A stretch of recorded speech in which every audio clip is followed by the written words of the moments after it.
आदमी आए हैं भाई, तो वो नाकाबिले बर्दाश्त यानी कि ज़बान यूज़ कर रहे हैं, गंदे अल्फाज बोल रहे हैं और दरवाज़ा ठुड्डों के साथ तोड़ रहे हैं, हाथों के साथ ठुड्डों के साथ दरवाज़ा तोड़ते ये अंदर आए हैं। मेरे पे इनको इतना गुस्सा था कि मैं दरवाज़ा नहीं खोल रही थी। कहते मैं दरवाज़ा तोड़ के एक दफ़ा अंदर आ जाऊँ फिर तुम्हें मैं पूछता हूँ। और ये अंदर आए, इन्होंने मेरे बेटे को मारना शुरू कर दिया। घर का सामान सारा बखेरा है, हमारे कपड़े, हमारा पंखा तोड़ दिया, दरवाज़ा भी तोड़ा पहले, फिर पंखा तोड़ा, कूलर तोड़ा मेरा। फिर इन्होंने गाली गलोच की, मेरी बच्चियों को मारा, मुझे मारा। ये मेरे कपड़े फाड़े गए, ये देख सकते हैं आप। किसने फाड़े आपके कपड़े? ये उमैर ने, उमैर और शुएब ने मेरे कपड़े फाड़े हैं।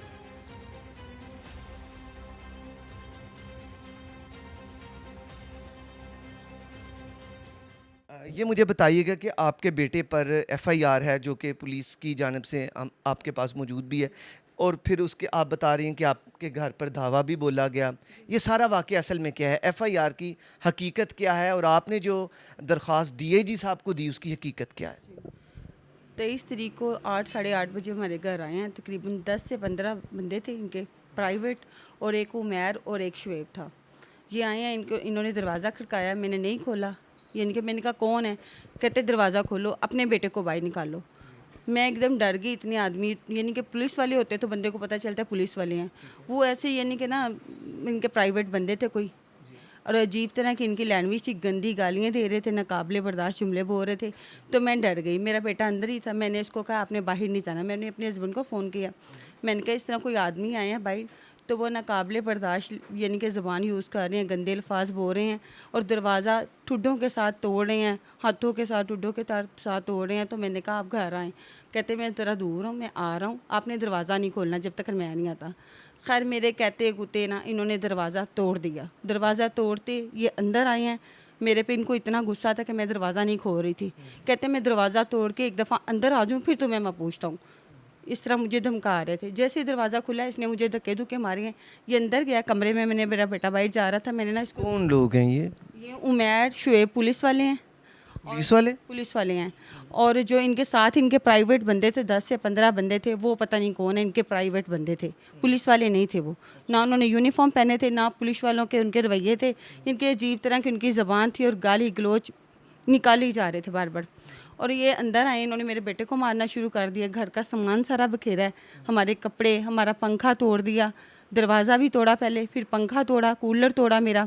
फिर इन्होंने गाली गलोच की, मेरी बच्चियों को मारा, मुझे मारा। इसको मारे थे, मैं पकड़ रही थी, तो फिर मैंने ना मोबाइल अपना पकड़ा। ये देखें ज़रा मेरा मोबाइल, मैंने मोबाइल पकड़ा, मैंने उनकी वीडियो बनाई कि ये हमारे साथ जुल्म कर रहे हैं, तो मैं इनकी वीडियो बनाती हूँ, मेरे पास प्रूफ हो ये हमारे साथ जुल्म करके गए हैं।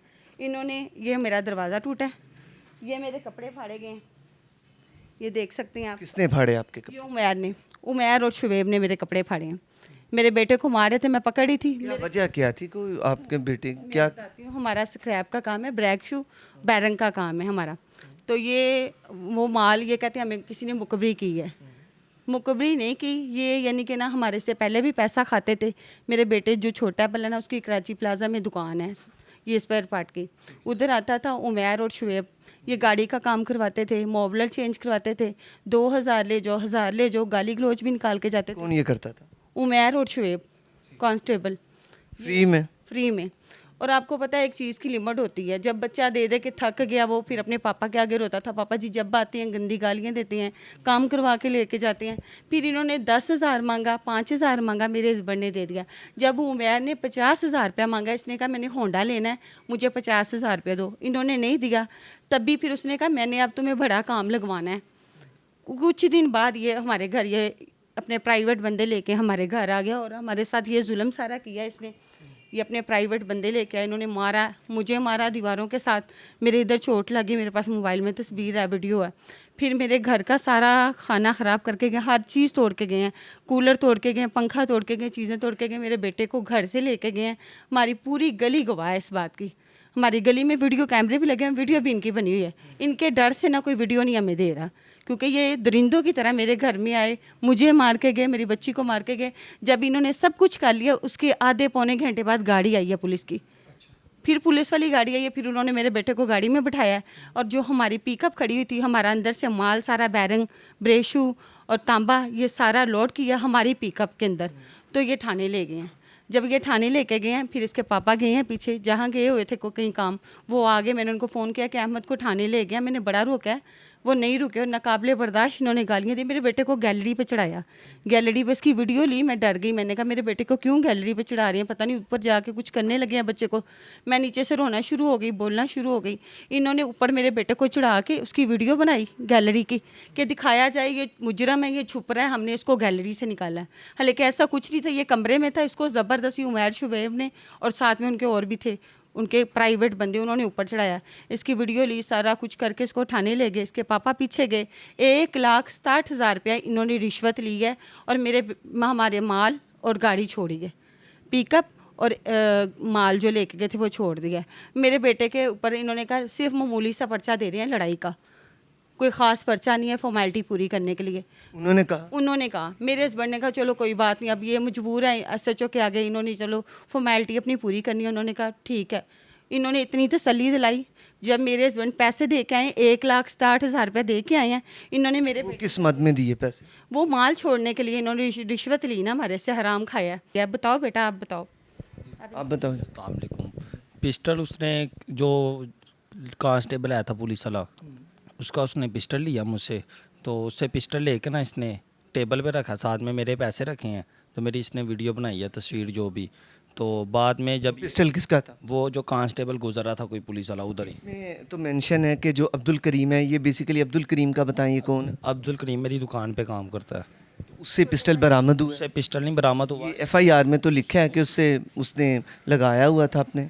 उसने मुझे घर से पकड़ा है, मैन ने मुझे घर से पकड़ा है। तो जब ये मामला क्लियर हुआ, उसने मेरे से जब पैसे लिए, 1,60,000 रुपये मेरे पापा लेके आए हैं। इसने रात को 1-1:30 बजे गाड़ी छोड़ दी थी। बाद में जब गाड़ी छोड़ी है तो इसने कहा मेरी इज़्ज़त रह जाएगी, मैं इनके ऊपर 751 का पर्चा दूंगा। तो मेरे पापा ने कहा ठीक है। तो जब क्या नाम है, लड़का बुलाया दुकान से एक, मैं तो अकेला ही था उधर, तो कहता है एक लड़का आप बुला लो जौन सा मर्जी, तो उसके ऊपर पर्चा दे के सुबह सुबह ज़मानत हो जाएगी। तो लड़का बुलाया दुकान से, तो जब वो दुकान से आया तो 1 घंटे बाद इसने मुझे अंदर बंद कर दिया। जब मेरे पापा आए हैं मुझे लेने, इसने कहा जब एसएचओ जाएगा मैं आपको छोड़ दूंगा। तो 1 घंटे बाद मेरे पापा आ गए थे। तो जब उनको पता चला, मैं भी पता चला, इसने हमारे पे गैंग का पर्चा दिया। उसके बाद इतना ही बस, और मुझे सुबह अगले दिन मेरी ज़मानत हुई है। इसमें ये नाजायज़ आपने वो जो सामान है वो जैसा कि इसमें लिखा है तोड़ों में था, वो क्या था तोड़ों में? तोरों में बैरिंग और ब्रेक शू। आप जा सकते हैं, मैंने थाने में भी कहा है, एसपी साहब को भी कहा है, आप हमारी इंक्वायरी करवाएं, आप हमारे घर में देखें प्रेस लगे हुए हैं। इसने बोला इन्होंने घर कटर लगाया हुआ है, इन्होंने घर प्रेस लगाया हुआ है। 3-3.5 मरले के घर में कौन से प्रेस और कटर लगते हैं?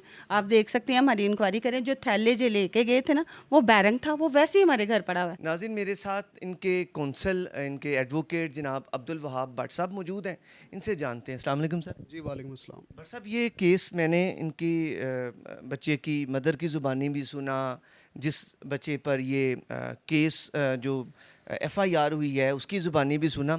मुझे बताएं आप कहाँ तक ये केस जा पहुँचा?